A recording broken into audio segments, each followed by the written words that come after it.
Welcome to Chillin' 101. We hope this video helps.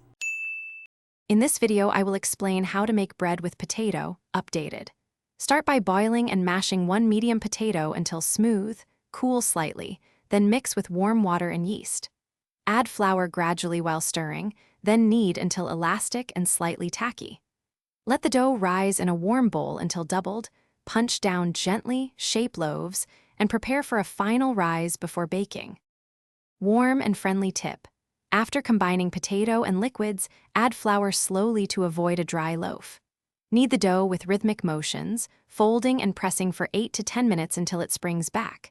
If the dough sticks, dust with a little flour but avoid adding too much. Aim for a smooth, slightly tacky ball that holds shape. Place in an oiled bowl, cover, and let it rise in a warm spot.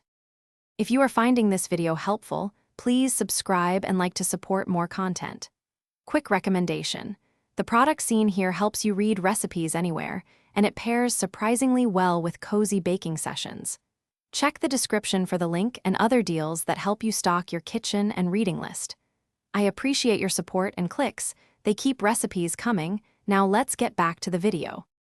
When the dough has risen, gently deflate and shape into a loaf or rolls, keeping some gas for a lighter crumb. Place shaped dough into a prepared pan or on a baking sheet and let it proof until puffy. Brush the top with milk or egg wash for a shiny crust if desired. Bake at 375 degrees F until golden brown and an instant thermometer reads about 190 to 200 degrees F. Thanks for watching. Consider subscribing if we helped you.